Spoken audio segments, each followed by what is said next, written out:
محرم الحرام شریف کے موقع پر کوئی ڈھول، کوئی باجا، کوئی ڈانس، کوئی تماشا نہیں.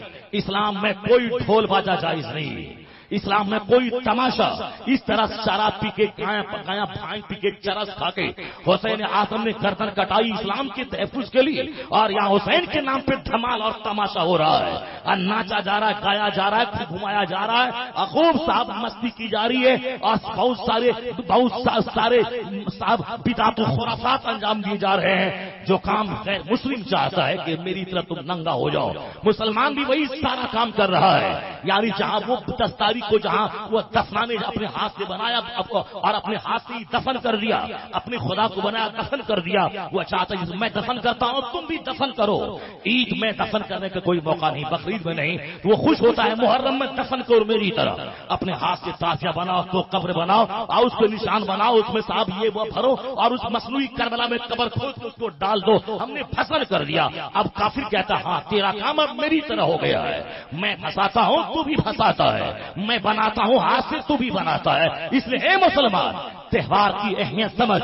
عید کے دن 5 نماز نہیں 6 نماز، روزانہ 5 نماز. عید کے دن 6 نماز، روزانہ 5 نماز. بقرعید کے دن 6 نماز. ایک نماز الگ سے واجب ہوگی. آج عید کا دن ہے، تہوار کا دن ہے، الگ سے ایک نماز واجب ہو گئی. روزانہ صدقہ و خیرات کرے نہ کرے، عید کے دن عید گاہ جانے سے پہلے خیرات کر غریبوں کی خوراک دے. بقرعید کے دن 1 لاکھ کا بکرا ہے، اس کو کاٹ کے فریج میں مت رکھ، 3 حصے کر اس کے گوشت کے رشتے دار کو دے دے، مسکین کو دے دے، اپنے حصے میں تو کھا. یعنی عید تہوار کا دن ہے، خیرات بڑھ گئی. تہوار کا دن ہے، عبادت بڑھ گئی. تہوار کا دن ہے، شرافت بڑھ گئی. یہ ہے ہمارا تہوار. تہوار آتا ہے، شرافت بڑھتی ہے، عبادت بڑھتی ہے، خیرات بڑھتی ہے. وہ کوئی دوسرے کا تہوار ہوگا.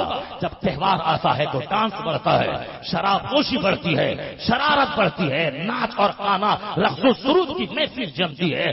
دوسروں کے گھروں میں کیچڑ پھینکا جاتا ہے، دوسروں کے گھروں میں پٹاخہ پھینکا جاتا ہے، دکانیں جلتی ہیں، مکان جلتا ہے. وہ کوئی دوسرے کا فیسٹیول ہے. یہ ہمارا فیسٹیول ہے. عید کا جانے سے پہلے غریب کا خیال رکھ. اور آج 5 نماز کے علاوہ الگ سے 1 نماز واجب ہو گئی. ایک راستے سے جا، دوسرے راستے سے آ. زبان پہ اللہ اکبر اللہ اکبر، لا الہ الا اللہ واللہ اکبر اللہ اکبر وللہ الحمد.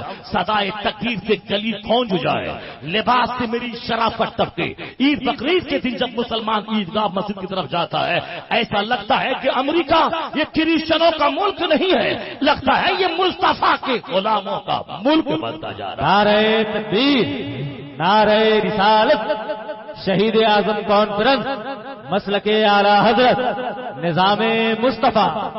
یہ کافر خوش ہوتا صرف اس لیے ہے تاکہ ہم ان کی طرح ڈانس کریں، ہم ان کی طرح ناچیں گائیں کودیں جھومیں مستی کریں، شراب پیئیں گایا اور شراب پیئیں، اور ہم اسی طرح اپنے ہاتھ سے کچھ بنا لیں جا کے پھنسا دیں. اسی لیے وہ خوش ہوتا ہے. نماز سے خوش نہیں ہوتا ہے، قربانی سے خوش نہیں ہوتا ہے، روزے سے خوش نہیں ہوتا. خوش ہوتا ہے اپنی طرح حرکتیں کرنے سے. اس لیے میں کہنا چاہتا ہوں کیا پیغام ملتا ہے اگر محرم کی 10 تاریخ کو گاؤں کے کوئی آدمی گھر میں نہیں رہے، سارے لوگ سفید لباس پہن کر، سر پہ سفید امامہ باندھ کر، ہاتھ میں سفید جھنڈا لے کر اپنے گھر سے سارے حسینی نکل جائے، سارے لوگ شہر سے باہر بڑے میدان میں جا کے جمع ہو جائے اور حسین اعظم کی قربانی پہ تبصرہ ہو. اس سفید لباس، خاموش جلوس اور سویلائز ڈسپلین بن کر حسین اعظم کی قربانی کا تذکرہ کرنا، ان کی بارگاہ میں خراج عقیدت پیش کرنا. ہر محرم کے دن میرے شانتی پورن جلوس کو دیکھ کر اخیار کے دل ہل جائیں گے، بہت سارے کافر کلمہ پڑھ کے مومن ہو جائیں گے. اگر ایسا ہوتا رہا تو میرے تہوار کا دن میرے مول خاموش جلوس کی وجہ سے دوسرے کافروں کو کلمہ پڑھنے کا موقع مل جائے گا. آج میرا مذہب بدنام ہوتا ہے میرے بچوں کی شرارت سے، میرے بچوں کی شیطنت سے، میرے بچوں کی وحشت سے. دوسروں کو اسلام سے کتنی غلط تبصرہ کرنے کا موقع مل جاتا ہے. ہم لوگوں نے اپنے سے تراش لیا ہے. خبردار مولانا زبان کاٹ لیں گے اگر تم نے اس کے خلاف بولا. میں کہتا ہوں ظالم نادان، تمہاری طرح وہ یزید تھا، میں حسین اعظم کے پاؤں کے نیچے آنے والے جتنے بھی ذرات ہیں ان کروڑوں ذرات میں سے ایک ذرات کو بھی اگر میں چوم لیتا، یہ میری نسلیں فخر کرتی کہ حسین اعظم کے قدموں کے نیچے آنے والے ذرات کو تم نے بوسہ دیا ہے۔ ہم لوگ کسی دن خواب میں حسین اعظم کو دیکھ لیتے تو ہم کیا ہماری نسلیں فخر کرتی کہ میرے باپ کے خواب میں حسین اعظم آئے ہیں، ہم لکھ دیتے کہ ہم کو حسین اعظم کا خواب میں دیدار ہوا ہے۔ میری نسلیں اس خواب پہ فخر کرتی۔ جب ہم لوگوں نے خواب میں دیکھنے کے بعد نسل فخر کرے گی، ہم کو فخر محسوس ہوگا۔ کربلا میں خواب نہیں دیکھا تھا ابن زیاد، شمر مردود نے حسین اعظم اوریجنل فیس میں موجود تھے وہاں۔ یہ وہی حسین ہے جس کو مصطفیٰ نے اس کی پیشانی کو چوما ہے، یہ وہی حسین ہے جس کے لعاب کو مصطفیٰ نے جس کے ہونٹ کو چوسا ہے، یہ وہی حسین ہے جس کے لیے مصطفیٰ نے اپنے سجدے کو دراز کیا ہے، یہ وہی حسین ہے اوریجنل حسین جن کا چہرہ مصطفیٰ جیسا، جن کا عضو مصطفیٰ جیسا، فاطمہ کے جگر کا ٹکڑا حسین، وہ حسین مصطفیٰ نے جس کے لیے سجدہ دراز کیا، اپنے پاؤں کو چوڑا کیا، اپنے سجدے کو لمبا کیا، وہ حسین جس کو اپنے کاندھے پہ بیٹھا کے مصطفیٰ نے اس کو گھمایا، وہ حسین جس کو سرکار نے منہ میں لعاب دہن ڈال کے مصطفیٰ نے پیشانی کو سونگ کے کہا ہمارے ہانی من الدنیا، وہ حسین جس کو مصطفیٰ نے کہا الحسن والحسین سیدا شباب اہل جنہ، حسن حسین جنتی نوجوانوں کے سردار ہے۔ کربلا میں کوئی نقلی ڈپلیکیٹ حسین کھڑا نہیں تھا، وہی اوریجنل حسین تھا جو فاطمہ کا بیٹا، مولا علی کا شہزادہ، مصطفیٰ کا نور نظر، مصطفیٰ کا نواسا، مصطفیٰ کے دل کا ٹکڑا، مصطفیٰ کے دل کا چین، مصطفیٰ کی خوشبو، مصطفیٰ کی خوشبو، مصطفیٰ کا پھول سامنے موجود تھا۔ جس نبی کا کلمہ وہ ظالم پڑھتا تھا، اسی نبی نے جس کو سونگا تھا وہ پھول سامنے موجود تھا۔